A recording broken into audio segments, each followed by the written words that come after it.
Ramesh, thank you for joining us today.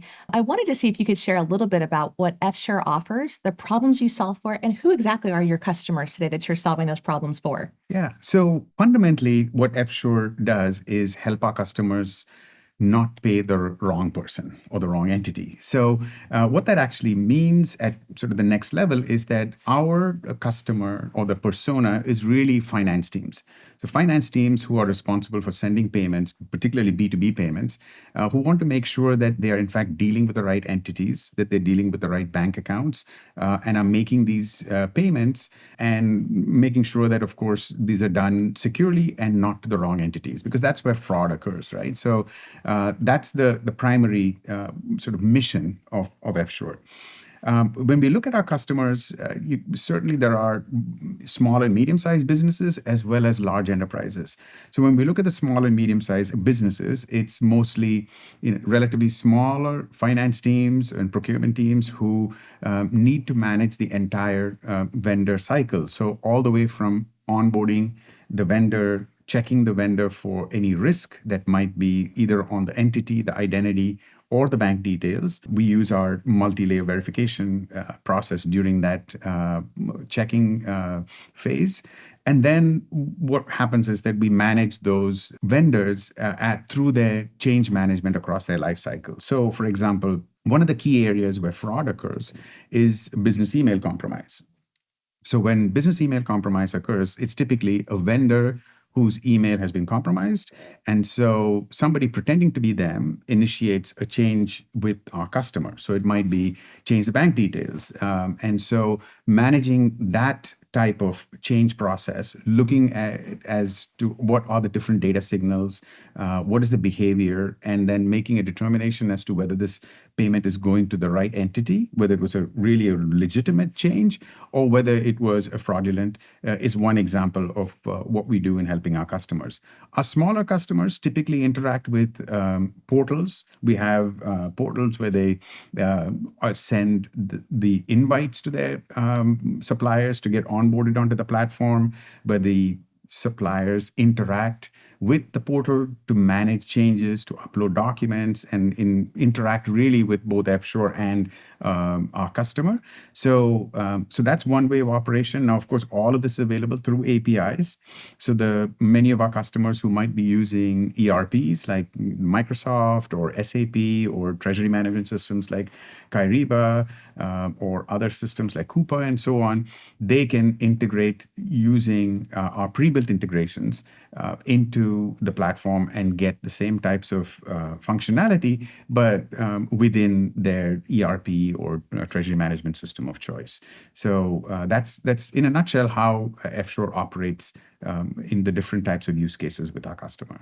So Ramesh, I know many of the conversations we're having with our clients today is all about synthetic ID. AI is the big push, all the different ways people can do those deep fakes, right? So we know that faster payments also leads to faster fraud. So can you share a little bit of what does that look like in your world and how we're able to solve for that today? Yeah, that's a very timely topic because, as you mentioned, AI is really sort of accelerating fraud incidents and also the sophistication of the fraud attacks. One typical way is synthetic identity. So what this really means is somebody who creates a completely fake company or a completely fake entity and uses that entity to then go and issue invoices or look for payments from customers who may not actually know that this is fake. So of course, bank account verification and bank account ownership verification plays a key role in this. But that's just one component. I think, as we've talked earlier, multiple layers are needed to address fraud. And in this case, with synthetic identity or fraud that's using synthetic IDs, identity verification is a key element. So this is ensuring that this entity is real, using multiple sources of data and collating that to actually make an identity verification. Whether it's a business, whether it's a sole prop, or whether it's an individual, it's fundamental to addressing these types of fraud. And we are fortunate to be partnered with LSEG Risk Intelligence and have access to a lot of this type of data. So do you mind sharing, Ramesh, what trends in fraud or risk have been most challenging for your clients at Eftsure? So when we look at statistics, the majority of fraud attacks that are occurring in the US and globally is business email compromise. And of course, business email compromise or people taking over somebody else's email credentials and using them for nefarious purposes has been around for a long time. But what's different is that AI has accelerated this. So now I can literally go onto the dark web and buy tools for less than $70 that will allow me to completely look for at scale, look for invoices and swap them for fake invoices that are going to fraudulent bank accounts. And this is all done through literally, push buttons, logos, and the look and feel of these invoices are now so realistic because they're being generated by AI. So business email compromise is something we see a lot. It's really, under the umbrella of APP, or authorized push payment fraud, and we see a lot of that. Deepfakes are also another part, and we are seeing a lot more deepfakes, particularly audio and video, both externally as well as internally. So what do I mean by internally is I think many people may have heard about recently where a particular finance worker in Hong Kong was actually convinced on a Zoom call where that person thought that it was their CFO and other senior executives essentially asking him to send a significant amount of money to a fraudulent account. Now, the reality is all the participants on the Zoom call, other than the victim, were AI generated. So that's been sort of a turning point in people seeing the sophistication of AI, and particularly around deepfakes. And so these are not necessarily threat actors who appear to be from the outside, but actually appear to be the inside, and making sure that the defenses are up across both aspects is pretty important. So we see all these types of fake invoices, whether it's synthetic IDs and so on, just accelerating. The other part that's actually interesting is that as more and more cross-border payments are becoming electronic and becoming instant, that burden of determining whether something is fraudulent or not is just more significant, because now your finance professional who might be much more well-versed in what is happening within their country is not really expected to know what's happening in 190 plus countries around the world. So we have a lot of customers that I meet with that said that because of the fear of AI and synthetic IDs and the phishing scams and everything they're getting across, they're moving to a more manual process. What would you think about, what would be your advice to be able to tell that person to say manual may also not be your opportunity as well? That's true. We've seen, for example, that a big driver for movement away from checks to ACH, for example, in the US has been driven by the fact that checks are much more easily sort of obscured, faked, or otherwise support fraud. So manual is not necessarily the answer, because we all know, if we put ourselves in the shoes of finance professionals, everybody in corporate America or corporate world knows that everybody is growing. There are more suppliers, there are more payments, there are more customers. And so going to manual is something that's just simply not sustainable. Not only that manual now means that you are relying upon a lot of human determination of fraud events. And as we know, with AI, that's one area that's becoming harder and harder to defeat. So directly answer your question, I think manual is a step backwards, and using data, tools, and platforms to do this determination of fraud or risk is really the only way forward. Can you explain the power of being able to partner with a company like Eftsure or LSEG Risk Intelligence? What is that really importance of making sure that you've got that global experience and brand knowledge? That's very critical for us. We just also have announced support for really supplier verification in 200 plus countries and territories. So we are truly global, the first in our space as far as we believe. So having a global reputation and partnering with LSEG, who is already global, is very critical for us. Can you tell me, Ramesh, how do you see fraud and payments evolving, and where does Eftsure fit in the future? looking at sort of this crystal ball, really the big focus for us and for most of our customers is really global. The fact that payments are being made all across the world. We have customers who are have just ever increasing global supply chains and vendor relationships. And as we get more and more of these payments that are occurring to suppliers and vendors and other third parties, that's going to continue to be an area of focus.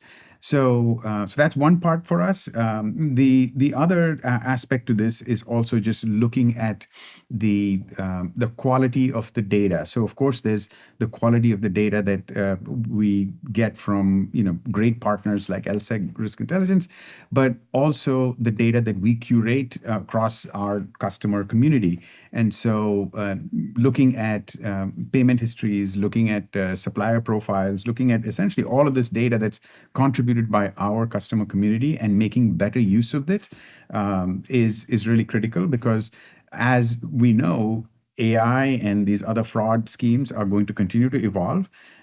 Fraud's been part of the financial industry from its inception, so it's not going anywhere. So really a big focus for us is continue to use the latest technology and the latest algorithms in association with the best data to continue to stay one step ahead of scammers and fraudsters. I know one thing that we sit down and talk and share side by side of each other's roadmaps is where we're going, where's the future going. So do you mind sharing a little bit about where Eftsure is going in the future, what we should be tuned in for? One of the big things that we look at, other than what I'd already touched upon regarding global and just more investment into our core algorithms, the core data, as well as integrations with third-party data, is that we also focused heavily on integrating with other applications. So we know that our customers use ERPs and treasury management systems and other payment management systems, procurement systems that are sort of interface that's running lots of different processes for them.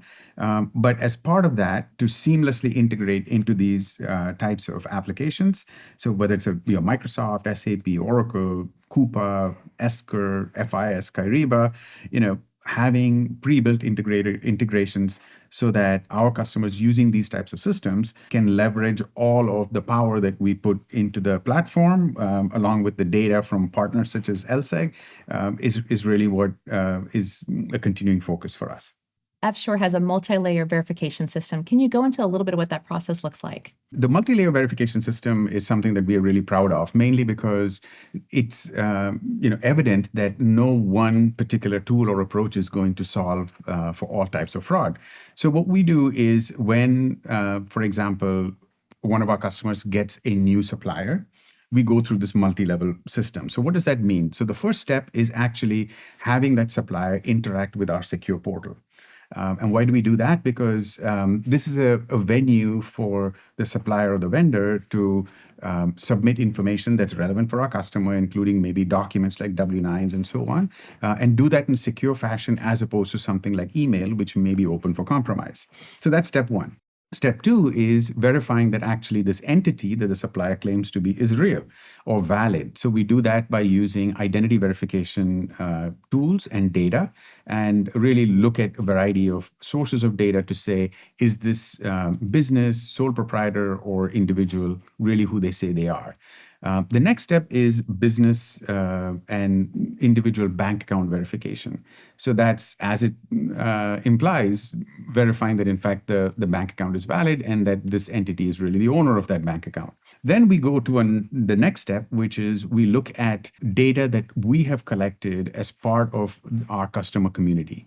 So for example, Jen, if you've got a supplier that you've been happily doing business with over a number of years and you pay them weekly, that's something that can help me if I'm onboarding that same vendor. Conversely, if one of the customer members of the community has a negative experience or we flag a negative interaction, that's immediately available to everybody else in the community. So that's the next step.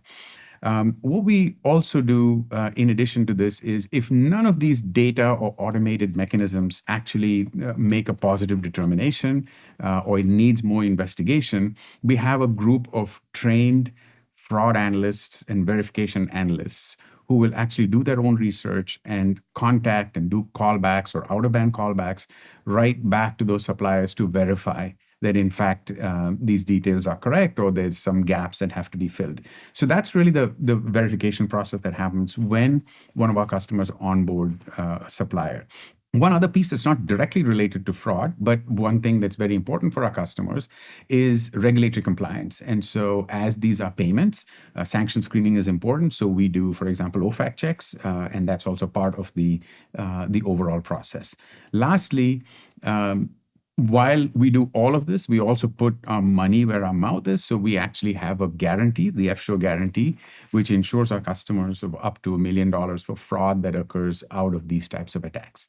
So that's in a nutshell what happens in our multi-layer. Now, the key thing to remember, Jen, we were talking about earlier is the same process has to happen whenever there's any change event.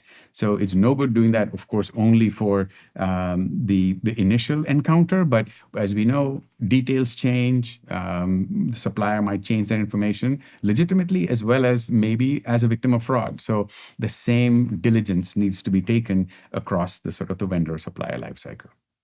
I know one thing we're both very proud of at LSEG Risk Intelligence and Eftsure is that we are not your preferred providers. And with all of the changes that are coming through and the regulations that everyone's trying to keep up for, what advice would you give with the many clients that I've heard that, well, we're just trying to figure out, we just need a solution that checks the box? What would you encourage them not to do and how to think a little bit differently than what we're doing than just looking for the most cheap or cost-effective method versus making sure that they're doing beyond the check the box exercise? Absolutely. I think that's a very important point, Jen, because you can check the boxes and meet, say, a compliance requirement. But as we know, fraud is not simply a check the box compliance requirement. So it's great. Both our organizations partner with NACHA, and they're doing wonderful work in terms of defining these rules and these guidelines for members of the NACHA community. But just remember that fraud, when it occurs, is not only a financial loss. So it's not only that that particular fraud incident cost the business, X number of dollars or thousands of dollars or whatever it is, but it's the knock-on effect. It's those types of fraud, first of all, affects the victim, the vendor. And so if I'm a customer who's dependent on that vendor to supply goods or am invested in the viability of that particular vendor, that's immediately affected.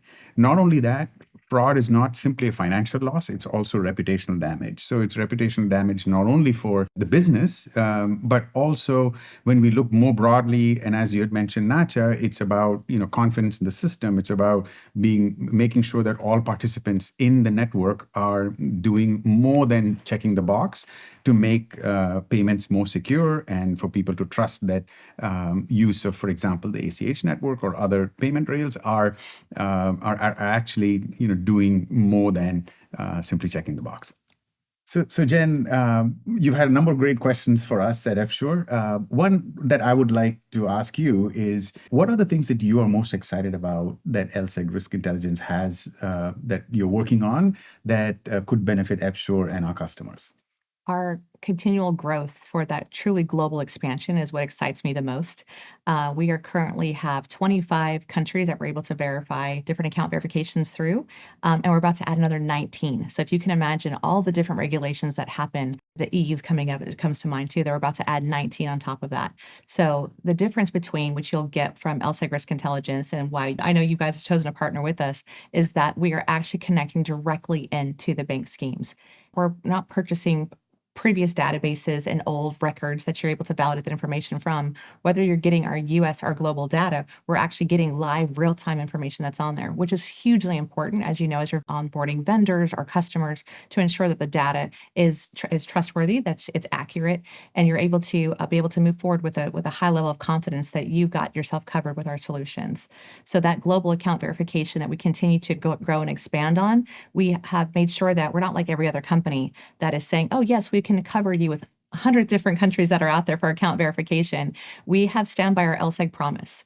And what we mean by that is that every country we decide to go live with is that we have at least 70% coverage or higher in that country. Now, I wish we could say everyone could solve for 100% of the coverage, and that's just not doable, right?